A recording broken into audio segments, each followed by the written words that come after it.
Des journalistes sont allés interviewer des électeurs du Front Populaire. LGBT.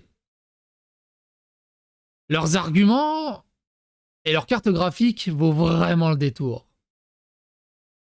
Et on va faire un petit tour de tout ça. Accrochez-vous à vos slibards léotards, il y a du chemin à parcourir.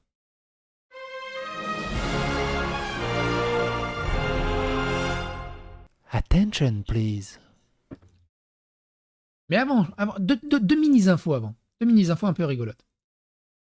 Valérie Hayé qui dit « Ce n'est ni un fantasme, ni un mythe. Partout où l'extrême droite a été élue en Europe, elle applique un programme d'extrême droite. »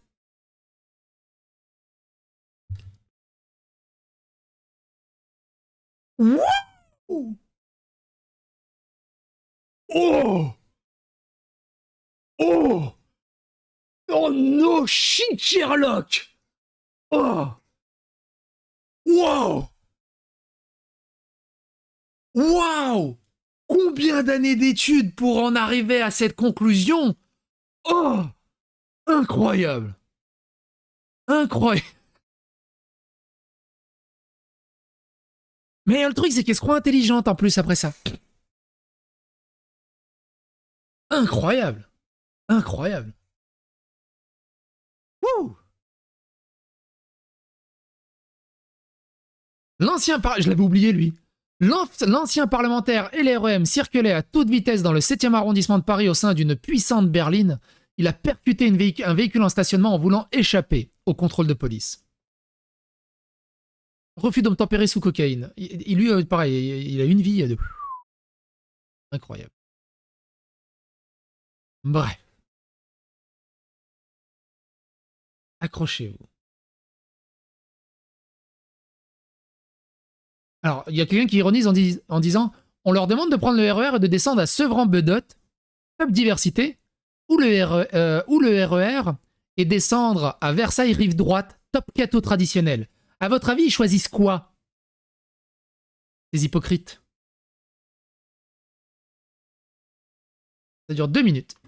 On est parti. Les droits qui sont en train de reculer à cause de l'extrême droite. Nos droits Alors, les droits qui reculent à cause... ne sont pas garantis. On se battra pour que le RN n'arrive jamais au pouvoir. Étant donné que les fachos sont des énormes merdes. Salut, c'est Maurice de Simé-Cuir et je suis à la Pride pour vous demander pourquoi c'est important de venir manifester. Effectivement, cette année, c'est encore plus important que les années précédentes parce qu'on voit aujourd'hui le Rassemblement national à un taux le plus élevé qu'on ait jamais vu. Alors, ils ont peur du Rassemblement national, ça je l'entends. Il n'est pas optimisé graphiquement, ça je l'entends aussi. On n'a pas de chance. Hein. Quand tu lances les dés à la création de personnages, ça se trouve, il a tout mis dans l'intelligence et beaucoup moins en graphisme. Ça peut arriver. Mais l'accoutrement, comment cette personne s'intègre dans la société? Qu'est-ce qui est fait pour phagocyter le PIB de la société? Comment elle se fait embaucher? Comment elle se fait embaucher dans une société en étant habillée comme ça ou les cheveux coupés comme ça ou... C'est quoi son projet de vie dans la société? C'est quoi son projet de vie dans la société? C'est ça, moi, je comprends pas. C'est quoi son projet de vie? Comment il veut réussir dans la vie? Fonder une famille, avancer, évoluer. En plus, quoi, il a une trentaine? Je dirais qu'il a la trentaine, comme ça. Je sais pas, il a quel âge, mais... Ou elle, je sais pas si c'est elle ou elle, mais... Et surtout avec une menace d'arriver au pouvoir extrêmement rapidement. Alors pareil, ils ont peur de l'arrivée de l'extrême droite au pouvoir en défendant le Front Populaire, en défendant les islamistes, qui vont les défoncer dès qu'ils seront majoritaires. Ils auront plus voix au chapitre. Et le Rassemblement national au pouvoir, c'est nos droits qui partent, c'est nos fiertés qui sont mises à mal par leur violence. Et... Alors que, ironiquement, actuellement, statistiquement, c'est dans l'extrême droite qu'il y a le plus de gays et LGBT. Donc techniquement, il devrait être de droite. Alors heureusement que je reçois de temps en temps des MP, des commentaires et plein de choses comme ça. Il y a beaucoup de LGBT. Et on l'a vu, hein, quand on avait fait les vidéos lors de l'élection de Macron, on a vu qu'une grosse partie des LGBT ont voté Macron.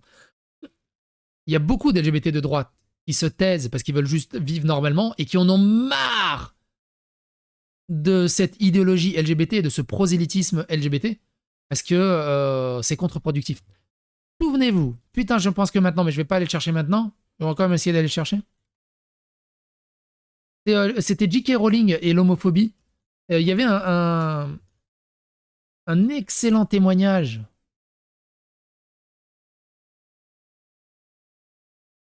Je crois que c'est ça, voilà. J.K. Rowling et une... Ouais, c'est ça. Tu vois, moi, par contre, j'ai mis beaucoup... la création de personnages, le lancer de dés, il a été dans les graphismes et dans la grosse bite. J.K. Rowling est une personne gay d'une quarantaine ou d'une cinquantaine d'années, expliquait qu'il en avait marre de l'homophobie latente qui était dans les communautés LGBT, parce que on ne pouvait plus être juste gay. C'était interdit. Si t'es un mec, tu peux pas être gay. T'es obligatoirement trans et tu dois entamer ta transition. Si t'es gay, c'est que tu te sens femme. Pour sortir avec des femmes. Donc tu entames ta transition pour devenir une femme, comme ça t'es lesbienne.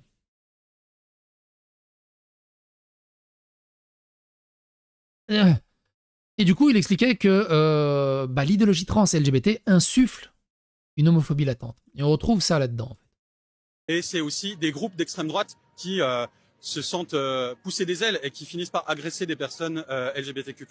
En... Ah oui, hein, les agressions LGBTQ+, de l'extrême droite dans les cités de Seine-Saint-Denis, énormément, hein, énormément. Oh là là, je savais pas que tous ces délinquants et racailles étaient d'ultra extrême droite. Oh là là, incroyable, incroyable.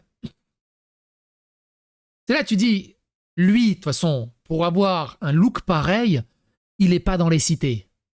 Il est tranquillement chez la famille Bobo. Il a pas de problème d'argent, parce que tu peux pas bosser en étant comme ça. Et je parle pas graphiquement, je parle dans son accoutrement, dans sa façon de couper les cheveux, de se teindre les cheveux, de se raser sur le côté, de l'habillage. Pas de problème d'argent. Tu sais que t'as un filet de sécurité. Être totalement impuni. Parce qu'on risque de perdre nos droits à chaque instant, que l'extrême droite est en montée. Et en fait, on n'a pas envie de vivre dans un pays fasciste. On a envie de pouvoir sortir comme on est et de rester Et je sais pas ce qu'ils ont tous à vouloir être à poil. en vie en fait avec nos droits. Et on peut pas prendre le risque de les perdre demain. Oui, il y a des candidats homophobes, ouvertement homophobes à la LFI, ça ils s'en foutent. Parce que tu vois, dans leur tête, ils sont persuadés que c'est l'extrême droite qui est hyper dangereuse sur ces questions-là. L'extrême droite, elle s'en fout. Hein. Si tu profites à la société, si tu contribues à la société, ils en ont rien à battre de ce que tu es, de quelle couleur t'es, de quelle orientation sexuelle tu es. Si tu produis, si t'es dans les clous. Parce qu'on n'a pas été assez présent, assez visible. C'est important de montrer qu'on est là, qu'on n'a pas peur de ce qui pourrait se passer et de montrer qu'on doit être, on se représente nous-mêmes si les autres ne nous représentent pas. Il faut être là pour... Oui. Pareil. Comment elle s'intègre dans la société? C'est quoi son projet de vie? Il faut être là pour rappeler que nos droits ne sont pas garantis Du coup, c'est quoi ses droits? et qu'il faut continuer à les défendre. C'est très important de politiser nos luttes et pas seulement de venir à la Pride, mais également de venir à la Pride et d'avoir des revendications politiques. Si ça continue comme ça, si on va dans cette direction, on ne pourra plus avoir de droits et c'est hyper important d'aller voter, de se battre contre l'extrême droite, c'est quelque chose d'important. La Pride, c'est une... C'est pareil. À moins de... C'est des tatouages ou c'est... Ah non, je croyais que c'était des piercings de partout. À moins de travailler dans des salons de tatouage ou dans un salon bizarre, où est-ce qu'ils peuvent bosser ces gens? La Pride, c'est une grosse safe place pour beaucoup de personnes qui peuvent pas... Une grosse 8 place. 8 place? Non, il a pas dit ça, si? Ah, safe place, pardon. Une grosse safe place. Pour beaucoup de personnes qui peuvent pas s'assumer en temps normal. Encore plus dans le contexte actuel où, on sait à quel point c'est compliqué pour les personnes LGBT de se dire qu'on peut sortir et s'assumer actuellement, étant donné que les fachos sont des énormes merdes. Parce qu'il est toujours très... Les fachos sont des énormes merdes. Hein. Tu sais, ironiquement, c'est pas les fachos qui t'agressent. Hein. Ironiquement. Statistiquement. Mais bon. C'est important d'aller à la Pride parce que c'est politique. Quoi qu'il arrive, une Pride, il faut y être pour nos droits et notre visibilité. C'est vraiment des poussins qui défendent le KFC, quoi. Il n'y a pas d'autres... Il n'y a pas d'autres explications logiques à ça. Oui, genre, il n'y a pas de facho gay. Non, il n'y en a pas. Tu sais, si t'es gay, t'es automatiquement de gauche. Si t'es LGBT, t'es automatiquement de gauche. C'est comme, il y en a, ils disaient, les geeks de droite, ça n'existe pas. Le doublage, c'est un truc de gauche. Fumer du shit, c'est un truc de gauche. Évidemment.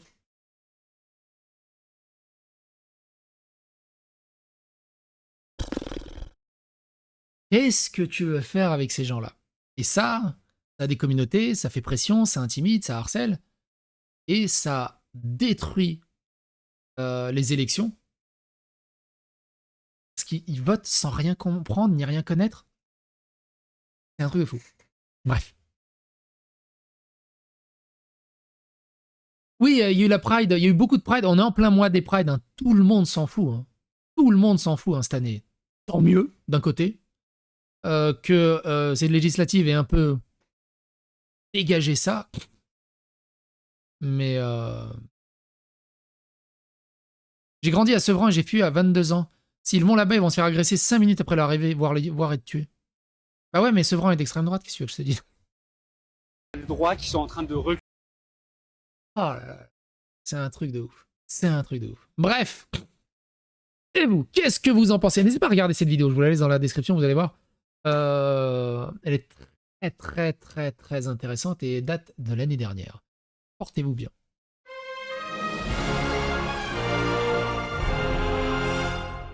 Attention, please.